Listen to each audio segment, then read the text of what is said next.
Hello, ಎಲ್ಲರಿಗೂ ನಮಸ್ಕಾರ. ನನ್ನ ಕಾಲ್ಪನಿಕ ಕಥಾಲೋಕ ಯೂಟ್ಯೂಬ್ ಚಾನಲ್ಗೆ ಸ್ವಾಗತ. ಇನ್ನು ಯಾರೆಲ್ಲ ಸಬ್ಸ್ಕ್ರೈಬ್ ಆಗಿಲ್ವೋ ಬೇಗ ಸಬ್ಸ್ಕ್ರೈಬ್ ಆಗಿ, ಹಾಗೆ ಮುಂದಿನ ಅಪ್ಡೇಟ್ಸ್ಗಳಿಗಾಗಿ ಬೆಲ್ ಐಕಾನ್ ಅನ್ನು ಒತ್ತುವುದು ಮರೆಯದು.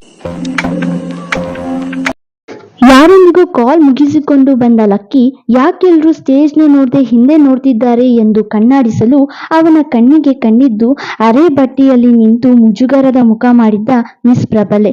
ನೋಡಿದವನ ಕಣ್ಣಿಗೆ ಇದು ಸತ್ಯವೆಂದು ತಿಳಿಯೋಕೆ ಕಷ್ಟವಾಗಿತ್ತು. ಆದರೂ ನಂಬಲೇಬೇಕಾದ ದೃಶ್ಯ. ಮುಂದೆ ಕಣ್ಣು ಮುಚ್ಚಿಕೊಂಡು ಮನದಲ್ಲಿ ರಾಯರ ಮೊರೆ ಹೋಗಿದ್ದ ಹುಡುಗಿಗೆ ಕಣ್ಣು ಬಿಡಲು ಕಷ್ಟವಾಗಿತ್ತು. ಅವಳ ಮೇಲೆ ಕ್ಲಿಕ್ಕಿಸಲ್ಪಡುತ್ತಿದ್ದ ಫೋಟೋಗಳನ್ನ ತಡೆಯಲಾಗದೆ ಸೋತಂತೆ ನಿಂತಿದ್ದಳು. ಮೀಡಿಯಾ ಬಾಂಧವರಿಗೆ ನಿಲ್ಲಿಸಿ ಎಂದು ಸಂತೋಷ್ ಎಷ್ಟೇ ಹೇಳಿದ್ರು ಅವರು ತಮ್ಮ ಚಾನಲ್ TRP ಬಗ್ಗೆ ಯೋಚಿಸಿದ್ರು. ಹಾಗೆ ಹಾಲ್ನಲ್ಲಿದ್ದ ಕೆಲ ಜನರಿಗೆ ಅವರ ಅಕ್ಕ, ತಂಗಿ, ಅಮ್ಮ ಕೂಡ ಹೆಣ್ಣು ಎನ್ನುವುದು ಮರೆತಂತೆ ವಿಡಿಯೋ ಮಾಡ್ಕೊಳ್ತಿದ್ರು.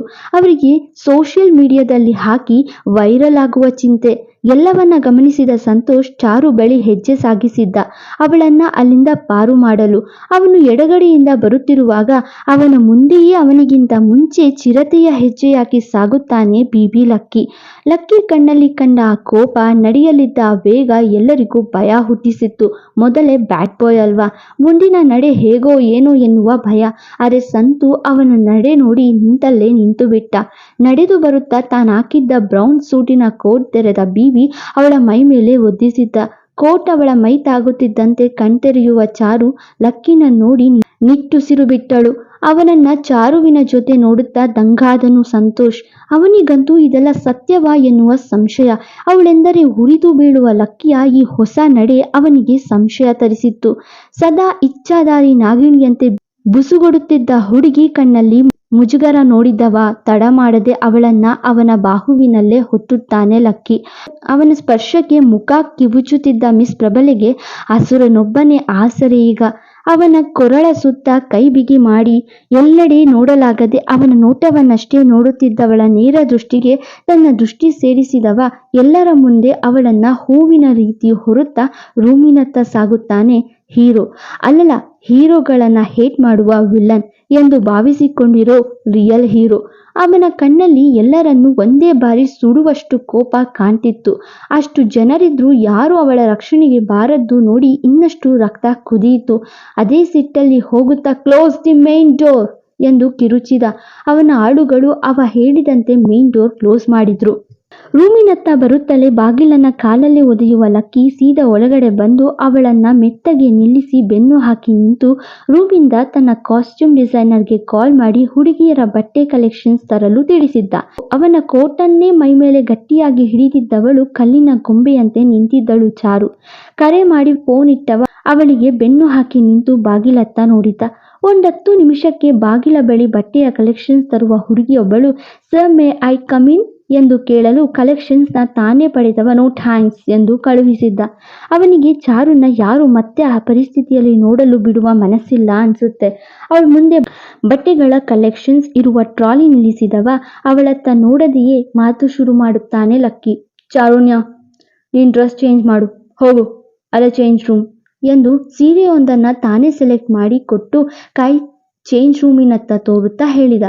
ಯಾರು ಅವಳಿಗೆ ನೋವು ಮಾಡಿ ಕಣ್ಣೀರು ತರಿಸುತ್ತಿದ್ದರೋ ಅವನೇ ಅವಳಿಗೆ ಆ ಬಂಧನದಿಂದ ಹೊರತರಿಸಿದ್ದು ಆಶ್ಚರ್ಯಕರ ಸಂಗತಿಯಾಗಿತ್ತು. ಅವನ ಬೆರಳಿನ ನೇರಕ್ಕೆ ಹೋಗುವ ಚಾರು ರೂಮ್ ಒಳಗಡೆ ಹೋಗುತ್ತಲೇ ಬಾಗಿಲು ಲಾಕ್ ಮಾಡ್ಕೊಳ್ತಾಳೆ. ಅವಳು ಹೋದ ಮೇಲೆ ತನ್ನ ಟೆಕ್ನಿಕಲ್ ಟೀಮ್ಗೆ ಕಾಲ್ ಮಾಡುವ ಲಕ್ಕಿ ಇನ್ನು 10 ನಿಮಿಷದಲ್ಲಿ ಅರ್ಧ ಗಂಟೆ ಮುನ್ನ ನಡೆದ ಎಲ್ಲ CC ಡೀಟೇಲ್ಸ್ ನನ್ನ ರೂಮಿಗೆ ಬರಬೇಕು ಅಷ್ಟೇ ಎಂದು ಆರ್ಡರ್ ಮಾಡ್ತಾನೆ. ಆ ಧ್ವನಿಯಲ್ಲೇ ಮಾಡಲೇಬೇಕು ಎನ್ನುವ ಗತ್ತಿತ್ತು. ಇಲ್ಲ ಅಂದ್ರೆ ಯಾರನ್ನೂ ಬಿಡಲ್ಲ ಎನ್ನುವ ಎಚ್ಚರಿಕೆ ಕೊಡುವ ಅಂಶವಿತ್ತು. ಖಂಡಿತ ಸರ್, ಇನ್ನು 10 ನಿಮಿಷದಲ್ಲಿ ಡೀಟೇಲ್ಸ್ ರೆಡಿ ಇರುತ್ತೆ ಎಂದು ಉತ್ತರಿಸುತ್ತಾರೆ ಟೀಮ್. ಅವನ ಕೋಟ್ ಪಕ್ಕಕ್ಕಿರಿಸಿ ತನ್ನ ಕಣ್ಣೆದುರಿಗೆ ಕಾಣುತ್ತಿದ್ದ ಕನ್ನಡಿಯಲ್ಲಿ ತನ್ನ ಮುಖ ನೋಡಿಕೊಳ್ಳುವ ಹುಡುಗಿ ಜೋರಾಗಿ ಅಳುತ್ತಾಳೆ. ಅವಳ ಅರೆ ಬಟ್ಟೆಯ ಸ್ಥಿತಿ ನೋಡಿಕೊಂಡು ಬಿಕ್ಕಿ ಬಿಕ್ಕಿ ಅತ್ತವಳಿಗೆ ಸಾಂತ್ವನ ಹೇಳುವ ಮನಸ್ಸು ಬೇಕಾಗಿತ್ತು. ಧೈರ್ಯ ತುಂಬುವ ಹೃದಯ ಬೇಕಾಗಿತ್ತು. ನೀರು ತುಂಬಿ ಹರಿದಿತ್ತು ಹುಡುಗಿಯ ಕಣ್ಣಲ್ಲಿ. ರಾಯರನ್ನ ನೆನೆಯುವ ಹುಡುಗಿ, ಯಾಕೆ ರಾಯರೇ ನನಗೆ ಈ ರೀತಿ ಅವಮಾನ ಮಾಡಿದ್ದು? ನೀವೇನೇ ಮಾಡಿದ್ರು ಒಳ್ಳೇದಕ್ಕೆ ಅಂತ ತಿಳಿದ ತಪ್ಪ? ಅಷ್ಟು ಜನರ ಮುಂದೆ ನನ್ನ ಸೀರೆ ಕಳ್ಚಿ ಹೋದಾಗ ನನ್ನನ್ನು ಎಲ್ಲರೂ ಎಲ್ರು ಎಂದು ಮನ್ಸಲ್ಲೇ ಮಾತಾಡುವ ಹುಡುಗಿ ಅಲ್ಲಿ ನಡೆದ ಘಟನೆಯನ್ನ ಮತ್ತೆ ಮತ್ತೆ ನೆನೆಯುತ್ತಾ ಒಂದೊಮ್ಮೆ ಕುಸಿದು ಬೀಳ್ತಾಳೆ. ಅವಳಿಗಾಗಿರುವ ಆ ಘಟನೆ ಏನಾದ್ರೂ ತನ್ನ ಚಿಕ್ಕಪ್ಪನ ಕಿವಿಗೆ ಬಿದ್ದರೆ, ದಿಯಾ ಕಾಲೇಜ್ನಲ್ಲಿ ಎಲ್ರಿಗೂ ತಿಳಿದ್ರೆ ಎಲ್ಲರಿಗೂ ಅವಮಾನವಾಗುವುದೆಂದು ತುಂಬಾ ನೊಂದ್ಕೊಳ್ತಾಳೆ ಚಾರು. ಅವನು ಕೇಳಿದ ಹಾಗೆ ರೂಮಿಗೆ ಸಿಸಿ ಫುಟೇಜ್ ಸಮೇತ ಲ್ಯಾಪ್ಟಾಪ್ ಒಪ್ಪಿಸುವ ಟೀಮ್ಗೆ ನಾನು ನೋಡ್ತೀನಿ, ನೀವು ಹೋಗಿ ಎಂದು ಕಳುಹಿಸಿ ಬೆಡ್ ಮೇಲೆ ಕೂತು ಎಲ್ಲ ಡೀಟೇಲ್ಸ್ ನೋಡ್ತಾನೆ ಲಕ್ಕಿ. ಎಲ್ಲವನ್ನ ಸೂಕ್ಷ್ಮವಾಗಿ ಗಮನಿಸುವಾಗ ಕಣ್ಣಿಗೆ ಬೀಳೋದು ಚಾರು ಸೀರೆಯನ್ನ ಕೆಲಸದವ ಬೇಕೆಂದೇ ನೀರಿನ ಟ್ರಾಲಿಗೆ ಕಟ್ಟಿದ್ದ ದೃಶ್ಯ. ನೋಡಿದವ ದವಡೆ ಕಚ್ಚಿದ್ದ. ಏಡಿಯಟ್, ಹೌ ಡೇರ್ ಯು ಎಂದು ಲ್ಯಾಪ್ಟಾಪ್ ಮುಚ್ಚಿಟ್ಟವ. ಇದು ನೊಬ್ನೆ ಮಾಡಿದ ಹಾಗಿಲ್ಲ, ಇದಕ್ಕೆ ಬಾಸ್ ಬೇರೆನೇ ಇದ್ದಾರೆ. ಯಾರದು? ಮಿಸ್ ಪ್ರಬಲೆಗೆ ನಾನ್ ಬಿಟ್ರೆ ಇನ್ಯಾರು ಬೈರಿ ಇರೋಕ್ ಸಾಧ್ಯ ಎನ್ನುತ್ತಾ ಸಮಯ ನೋಡಿದವ. ಅರ್ಧ ಗಂಟೆ ಆಯ್ತು, ಚಾರುಣ್ಯ ಯಾಕಿನ್ನೂ ಬಂದಿಲ್ಲ? ತುಂಬಾ ಸೀರಿಯಸ್ ಆಗಿ ತಗೊಂಡ್ಲಾ ಹೇಗೆ ಎಂದು ಗಾಬರಿಯಾಗುತ್ತಾನೆ ಲಕ್ಕಿ. ಇತ್ತ ಕೆಳಗಡೆ ಪಾರ್ಟಿ ಹಾಲ್ನಲ್ಲಿ ಸಂತೋಷ್ ಎಲ್ಲರಿಗೂ ಕ್ಲಾಸ್ ತಗೊಂಡಿದ್ದ. ನೀವು ಮನುಷ್ಯ, ಪಾಪ ಹುಡುಗಿ ಮುಜುಗರದಿಂದ ನಿಂತಿದೆ, ಅವಳನ್ನ ಸೆರೆ ಹಿಡಿದು ಟಿವಿಯಲ್ಲಿ ತೋರಿಸ್ಕೊಳ್ಳೋ ಶೂಟ್ ಮಾಡ್ತೀರಿ, ನಾಚಿಕೆ ಆಗ್ಬೇಕು. ನಿಮ್ಮ ಅಕ್ಕನೋ ತಂಗಿನೋ ಅಥವಾ ತಾಯಿನೋ ಅಲ್ಲಿದ್ದಿದ್ರೆ ಇದೇ ತರ TRP ಅಂತ ವಿಡಿಯೋ ಮಾಡ್ತಿದ್ರ ಹೇಳಿ ಎಂದು ಕಿರುಚಿದ. ಎಲ್ರೂ ತಲೆ ತಗ್ಗಿಸಿದ್ರು. ಚೂರು ಮನುಷ್ಯತ್ವ ಇಲ್ವಾ? ತಾಯಿ ಗರ್ಭದಿಂದ ಬಂದಿರೋರೇ ಅಲ್ವಾ ನೀವು? ನೀವೇ ಹೀಗಾದ್ರೆ ಹೇಗೆ? ನಿಮ್ಗಳಿಗಿಂತ ಪ್ರಾಣಿಗಳೇ ವಾಸಿ ಎಂದು ಬೈದು ಬುದ್ಧಿ ಹೇಳ್ತಿದ್ದ. ಅವನ್ ಬುದ್ಧಿ ಕೇಳುತ್ತಾ ಕೆಲವರು ಪಶ್ಚಾತ್ತಾಪ ಪಟ್ರೆ, ಇತ್ತ ಆಕಾಶ್ ಮತ್ತು ಭುವನ್ ಒಳಗೊಳಗೆ ನಗ್ತಿದ್ರು. ಹಾಗೆ ಸಮಯ ಕಳೆಯುತ್ತಿರಲು ಸಂತೋಷ್ ಮನಸ್ಸಲ್ಲಿ ಬೀವಿ ಮೇಲೆ ಸಂಶಯ ಹುಟ್ಟಿತ್ತು. ಅವನನ್ನ ಬೇಕೆಂದು ಲಕ್ಕಿ ಈ ರೀತಿ ಅವಮಾನ ಮುಷ್ಕರ ಪಡಿಸಿಲ್ಲ ತಾನೆ? ಯಾವತ್ತೂ ಇಲ್ಲದು ಈ ಸಲ ಎಲ್ರಿಗೂ ಸೀರೆ ಯೂನಿಫಾರ್ಮ್ ರೀತಿ ಯಾಕೆ ಕೊಟ್ಟ? ಬೇಕೆಂದೇ ಅವಳಿಗೆ ಸಪ್ಲೈ ಮಾಡುವ ಕೆಲಸ ಕೊಟ್ಟ? ಅವಳಿಗೆ ಈ ರೀತಿ ಆಗೋ ಸಮಯಕ್ಕೆ ಹೊರಗಡೆ ಹೋದ? ಇಲ್ಲೇನೋ ಮಿಸ್ ಆಗ್ತಿದೆ ಎಂದು ಊಹಿಸಿದ. ಅನುಮಾನ ಮೂಡಿದಂತೆ ಬಾಗಿಲು ತಟ್ಟುವ ಬಿಬಿ, ಚಾರುಣ್ಯ, ಇಸ್ ಇಟ್ ಡನ್ ಎಂದು ಕೇಳಿದ. ಅಳುತ್ತಾ ಕೂತಿದ್ದವಳಿಗೆ ಅವನ ಧ್ವನಿ ಕೇಳುತ್ತಿಲ್ಲ. ಚಾರುಣ್ಯ, ಚಾರು ಮತ್ತೊಮ್ಮೆ ಕರೆದ. ಆದ್ರೆ ಅವಳಲ್ಲಿ ಮತ್ತದೇ ಮೌನ. ನೀನ್ ಮಾತಾಡಿಲ್ಲ ಅಂದ್ರೆ ನಾನು ಒಳಗಡೆ ಬರ್ತೀನಿ ಎಂದು ಕೂಗಿ ಹೇಳಿದ. ಆದ್ರೆ ಆ ಕಡೆಯಿಂದ ಏನೂ ಸದ್ದೇ ಇಲ್ಲ. ಐ ಆಮ್ ಕಮಿಂಗ್ ನೌ ಎಂದರೂ ಏನೂ ಉತ್ತರಿಸಿಲ್ಲದ ಹುಡುಗಿಯ ಬಗ್ಗೆ ಹೆದರಿಕೆಯಿಂದ ಬಾಗಿಲು ಬಡಿದು ಒಳಗಡೆ ನುಗ್ಗಿದ. ಒಳಗಡೆ ಬಂದವ ಎಲ್ಲೆಡೆ ನೋಡುತ್ತಾ ಕಣ್ಣಾಡಿಸಲು ಕೈಯಲ್ಲಿ ಅವನ ಕೋಟ್ ಹಿಡಿದು ಕುಸಿದು ಕೂತಿದ್ದವಳು ಹತ್ತು ಹೊತ್ತು ಕಣ್ಣು ಕೆಂಪಾಗಿಸಿಕೊಂಡಿದ್ದು ಕಂಡಿತ್ತು. ಏನು ನುಡಿಯುತ್ತಿಲ್ಲ, ಏನು ಪ್ರತಿಕ್ರಿಯಿಸುತ್ತಿಲ್ಲ ಚಾರು. ಒಂದು ಕ್ಷಣ ಅವನ ಪ್ರಾಣ ಕುತ್ತಿಗೆಗೆ ಬಂದಂತ ಅನುಭವದಿಂದ ಹೊರಬಂದವ ಚಾರುಣ್ಯ ಎಂದು ಕೂಗಿದನು. ಆದ್ರೆ ಏನೊಂದು ಪ್ರತಿಕ್ರಿಯೆ ಕೊಡದವಳ ನೋಡಿ ತಾನೇ ಪಕ್ಕ ಬಂದು ಕೂರುತ್ತಾನೆ ಬಿಬಿ. ಕೈಯಲ್ಲಿ ಹಿಡಿದಿದ್ದ ಸೀರೆ ಉಂಡೆ ಮಾಡುತ್ತಾ ಏನನ್ನೋ ಆಲೋಚಿಸುತ್ತಾ ರೆಪ್ಪೆ ಬಡಿಯದೆ ಮೌನ ತಾಳಿದ ಮಿಸ್ ಪ್ರಬಲಿಯನ್ನ ಮುಟ್ಟಲೋ ಬೇಡವೋ ಎಂದು 2 ಬಾರಿ ಕೈ ಮುಂದೆ ತಂದು ಹಿಂದೆ ತೆಗೆದುಕೊಂಡವ ಧೈರ್ಯ ಮಾಡಿ ಚಾರುಣ್ಯ ಎಂದು ಹೆಗಲು ಮುಟ್ಟಲು ಅವನತ್ತ ಮೆಲ್ಲಗೆ ನೋಟ ಹೊರಡಿಸುವ ಚಾರು ನೋವಿನಲ್ಲಿ ಅವನನ್ನೇ ಬಿಗಿದಪ್ಪಿ ಅಳುತ್ತಾಳೆ. ಅವಳು ಬಿಗಿಯಾಗಿ ಅಪ್ಪಿ ಹಿಡಿದಿರಲು ಅವನು ಮಾತ್ರ ಅಪ್ಪಿದ್ದು ಸುಳ್ಳು. ಅವನದ್ದು ಸಿನ್ಸಿಯರ್ ಲವ್ ಸ್ಟೋರಿ ಇದೆ ಅಲ್ವಾ? ಅವನ ಫ್ಲಾಶ್ ಬ್ಯಾಕ್ ಹೀರೋಯಿನ್ಗೆ ಮೋಸ ಮಾಡಲ್ಲ ಅವನು. ರಿಲ್ಯಾಕ್ಸ್ ಚಾರುಣ್ಯ ಎಂದನಷ್ಟೆ. ಲಕ್ಕಿ ಲಕ್ಕಿ ಅದೆಲ್ಲ ಈಗ ಎಲ್ರಿಗೂ ಗೊತ್ತಾಗುತ್ತೆ ಅಲ್ವಾ ಲಕ್ಕಿ? ಅದು ಚಿಕ್ಕಪ್ಪನಿಗೂ ಗೊತ್ತಾಗುತ್ತೆ ಅಲ್ವಾ ಲಕ್ಕಿ? ಅದರಿಂದ ಅವರಿಗೆ ಎಷ್ಟು ಕಡೆ ಅವಮಾನ ಆಗುತ್ತೆ ಅಲ್ವಾ? ಅವರಿಗೆ ನನ್ನಿಂದ ಇನ್ನ ಎಷ್ಟು ನೋವಾಗುತ್ತೋ ಎಂದು ಅಳುವಾಗ, ನೋ ಚಾರುಣ್ಯ, ಅಂಥದ್ದೇನು ಆಗಲ್ಲ ಎಂದು ಮೆಲ್ಲಗೆ ಧೈರ್ಯ ಹೇಳೋಕೆ ಶುರು ಮಾಡಿದ್ದ.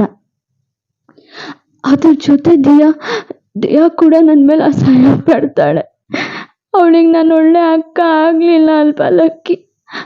ಪಾಪ ಓದೋ ಹುಡುಗಿ ಅವಳಿಗೆ ಎಷ್ಟೆಲ್ಲ ಅವಮಾನ ಆಗುತ್ತೆ. ನಿನ್ನ ಅಕ್ಕ ನನ್ನ ಈ ರೀತಿ ನೋಡಿದ್ವಿ ಅಂತ ಯಾರಾದ್ರೂ ಹೇಳಿ ಕೇಳಿ ಮಾಡಿದ್ರೆ ನಾನು ಇರಬಾರ್ದು ಲಕ್ಕಿ. ಇದ್ರೆ ಅವ್ರಿಗೆ ಅವಮಾನ ಆಗುತ್ತೆ, ನಾನು ಇರಬಾರ್ದು ಎಂದು ಕಣ್ಣು ಕೆಂಪಾಗಿಸಿಕೊಂಡು ಅವನನ್ನ ನೋಡಲು, ಚಾರುಣ್ಯ, ನೀನು ಇಷ್ಟೆಲ್ಲ ಚಿಂತೆ ಮಾಡೋ ಅವಶ್ಯಕತೆ ಇಲ್ಲ ನೋಡು.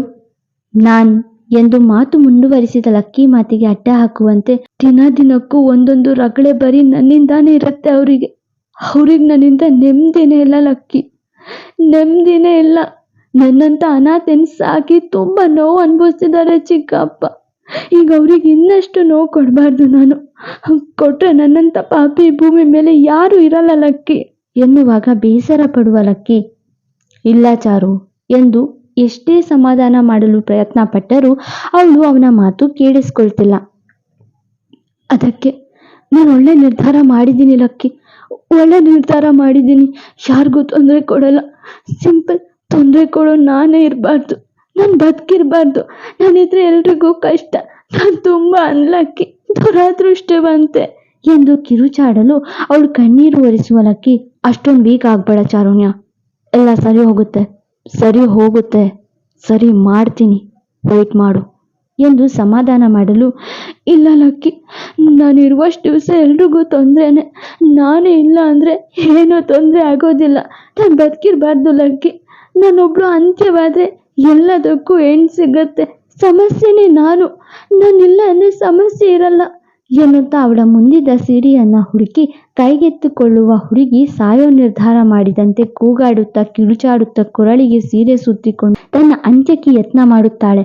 ನಿಜ ಅಲ್ವಾ? ಹೆಣ್ಣಿಗೆ ಪ್ರಾಣಕ್ಕಿಂತ ಮಾನವೇ ಮುಖ್ಯವಾಗಿರುತ್ತೆ. ಚಾರು, ರಿಲ್ಯಾಕ್ಸ್. ಯಾಕೆ ಹೇಗಿಗೋ ಆಡ್ತಿದ್ಯಾ? Are you out of your mind? Be calm. ಏನೂ ಆಗಿಲ್ಲ, ಏನೂ ಆಗೋದಿಲ್ಲ, ಏನಾಗೋಕ್ಕೂ ಲಕ್ಕಿ ಬಿಡಲ್ಲ ಎಂದು ಕಿರುಚುತ್ತಾ ಬಾಯಿ ಮುಚ್ಚಿಸಿದ ಬೀಬಿ ಅವಳ ಕೈಯಲ್ಲಿದ್ದ ಸೀರೆ ಕಿತ್ಕೊಂಡು ಮುದ್ದೆ ಮಾಡಿ ಬಿಸಾಕಲು, ಬಿಡು ಲಕ್ಕಿ, ಬಿಡು, ನನ್ನ ಇದೆಲ್ಲ ಸಹಿಸೋಕ್ ನನ್ನಿಂದ ಆಗಲ್ಲ, ಬಿಡು ಲಕ್ಕಿ, ನಾನು ಇರೋದಿಲ್ಲ, ನಂಗೆ ನನ್ನ ಮುಖ ಎಲ್ಲ ಕಡೆ ನಡೆಯೋಕ ಆಗಲ್ಲ, ಬಿಡು ಎಂದು ಕಿರುಚಾಡಿದವಳ ಸಂಕಟ, ನೋವು, ಆಕ್ರೋಶ ಅರಿತವ ನಿಶಕ್ತಿಯಿಂದ ಕೂತಿದ್ದ ಹುಡುಗಿಯನ್ನ ಹೊತ್ತು ತಂದು ಬಾತ್ರೂಮಿನ ಶವರ್ ಕೆಳಗಡೆ ನಿಲ್ಲಿಸಿ ಶವರ್ ಆನ್ ಮಾಡಿದ್ದ ಬೀಬಿ.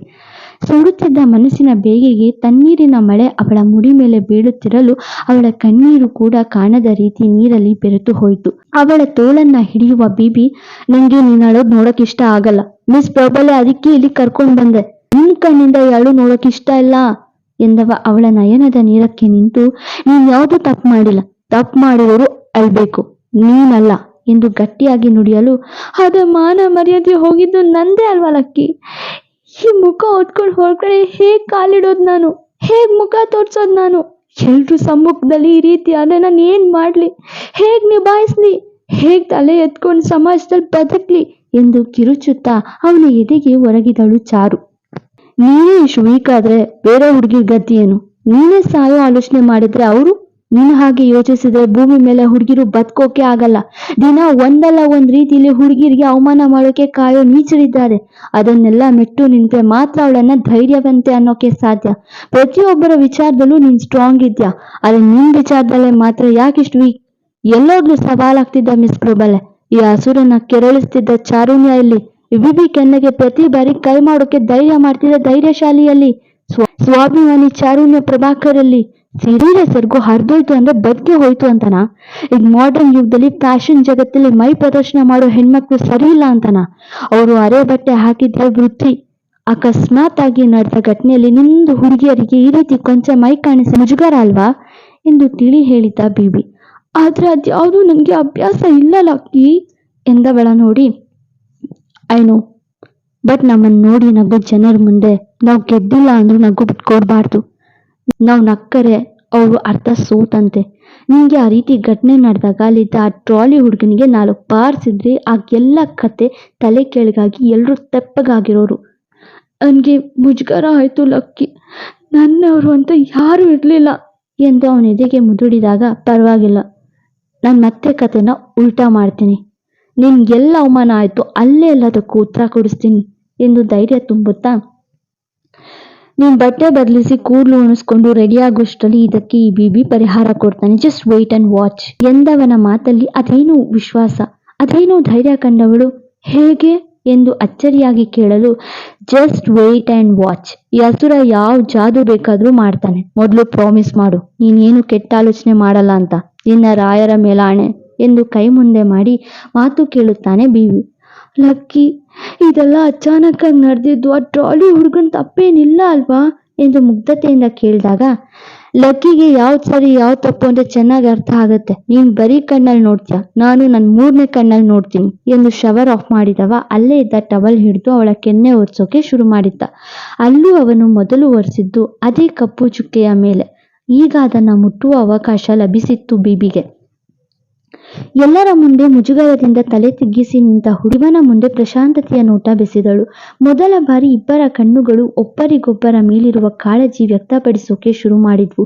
ಟವಲ್ ಹಿಡಿದು ಮೊಗ ಒರೆಸುತ್ತಾ ಅವಳ ಕೊರಳ ಸುತ್ತ ಒರೆಸುತ್ತಾ ಮೈಮರೆತವ ಅವಳ ಸಹಜ ಸೌಂದರ್ಯಕ್ಕೆ ಕೊಂಚ ಸೋತಿದ್ದ. ಆದರೆ ಎಲ್ಲೇ ಮೀರದ ಹುಡುಗಿ ಟವಲ್ ತನ್ನ ಕೈಗೆ ಪಡೆಯುತ್ತಾ ಮುಜುಗರ ಪಡಲು ಅವಳಿಂದ ದೂರ ನಿಂತವ. ನೀನ್ ತಯಾರಾಗು ಪ್ರಬಲ, ನಾನು ಬರ್ತೀನಿ, ಪ್ರಾಮಿಸ್ ಮಾಡಿದ್ಯಾ? ಮಿಸ್ ಪ್ರಬಲೆ, ತುಂಬಾ ಸ್ಟ್ರಾಂಗ್ ಅಂತ ಪ್ರೂವ್ ಮಾಡೋಕೆ ಸ್ಕಿಟ್ ರೆಡಿ ಮಾಡಿ ಬರ್ತೀನಿ. ನಂಗೆ ನಿನ್ನನ್ನು ಸವಾಲಾಕುವ ರೀತಿಯಲ್ಲಿ ನೋಡೋಕೆ ಇಷ್ಟ, ಈ ರೀತಿಯಲ್ಲ ಎಂದು ಹೊರಗೋಗುವಾಗ ಲಕ್ಕಿ ಅದು ಎಂದು ಕೊಂಚದಿ ತಲೆ ಬಾಗಿಸಲು, ಓಕೆ ಬಟ್ಟೆ ತಾನೆ ತಂದು ಕೊಡ್ತೀನಿ ಎಂದ. ಬೇಡ ಬೇಡ, ನೀನು ಸ್ವಲ್ಪ ಹೊತ್ತು ಹೊರಗಡೆ ಹೋಗು, ನಾನು ಚೇಂಜ್ ಮಾಡಿ ಹೇಳ್ತೀನಿ ಎಂದಾಗ, ಓಕೆ ಶ್ಯೂರ್, ಮತ್ತೇನು ಕಿತಾಪತಿ ಮಾಡಲ್ಲ ತಾನೆ ಎಂದು ನಗಲು, ರಾಯರ್ ಮೇಲೆ ಆಣೆ ಇಟ್ಟಿದ್ದೀನಿ ಅಲ್ವಾ ಎನ್ನುತ್ತಾಳೆ ಚಾರು. ಅವಳನ್ನ ಕೊಂಚ ನಗಿಸಲು, ಅದೇ ಮತ್ತೆ ನೀನು ನನಗೆ ಕಿಸ್ ಕೊಡ್ಬೇಕು, ಸಾರಿ ಕೇಳಬೇಕು, ಮದುವೆ ಆಗಿ ಮೊದಲನೇ ರಾತ್ರಿಯಲ್ಲಿ ಪಾದ ಪೂಜೆ ಮಾಡಬೇಕು, ಅದಕ್ಕಾದ್ರೂ ನೀನು ಬದುಕಿರ್ಬೇಕು ಅಲ್ವಾ ಪ್ರಬಲೆ ಎಂದು ಕಣ್ಣು ಹೊಡೆಯಲು ಕೈಯಲ್ಲಿದ್ದ ಟವಲ್ ಎತ್ತು ಬಿಸಾಕಿದ ಹುಡುಗಿ, ಲಕ್ಕಿ ಪ್ಲೀಸ್ ಎಂದು ಕೊಂಚ ಚೇತರಿಸಿಕೊಂಡಂತೆ ನುಡಿಯುತ್ತಾಳೆ. ಆಕ್ಷನ್ ಕ್ವೀನ್ ತರ ಹೊರಗಡೆ ಬರಬೇಕು, ಓಕೆನಾ ಮಿಸ್ ಪ್ರಬಲೆ ಎಂದಾಗ ಎಂದು ತಲೆ ಆಡಿಸಿದಳು. ಅವಳ ಬಾಯಿಂದ ಅಸುರ ಎನ್ನುವ ಪದ ಕೇಳುವ ಹಂಬಲದಲ್ಲಿ, ಆದ್ರೂ ಇಲ್ಲಿ ಕೂಡ ಮಸ್ತಿದೆ ಎಂದು ಕೆಣಕಿದ. ಅವನ ಮಾತಿಗೆ ಸಿಟ್ಟಾದ ಹುಡುಗಿ, ನೀನ್ ಅಸುರ ಬುದ್ಧಿ ನೆಲ್ಬಿಡ್ತೀಯ ಹೇಳು ಎಂದು ಕೊಂಚ ಜೋರು ಮಾಡಲು, ಪರ್ಫೆಕ್ಟ್ ಎಂದು ಸನ್ನೆ ಮಾಡಿ, ರೆಡಿ ಆಗು ಮಿಸ್ ಪ್ರಬಲೆ ಎಂದು ಹೊರ ಹೋಗಿದ್ದ. ಅವನು ಹೋಗ್ತಿದ್ದಂತೆ ಕಣ್ಣು ಒರೆಸಿಕೊಳ್ಳುವ ಚಾರು, ಹಾಗಾದ್ರೆ ಇದೆಲ್ಲ ಬೇಕು ಅಂತ ನಡ್ತೈತಾ, ಯಾರು ಮಾಡಿರಬಹುದು ಎಂದು ಆಲೋಚಿಸುತ್ತಾ ತಯಾರಾಗ್ತಾಳೆ. ಬಿವಿ ಜೊತೆ ಇರುವ ಪ್ರಬಲೆ ಆಕ್ಷನ್ ಕ್ವೀನ್ ಆಗುವ ಎಪಿಸೋಡ್ ನೆಕ್ಸ್ಟ್ ಬರುವುದು. ಸಿಗುವ. ಲೈಕ್, ಶೇರ್, ಕಮೆಂಟ್ ಮಾಡೋದು ಮರೆಯದಿರಿ.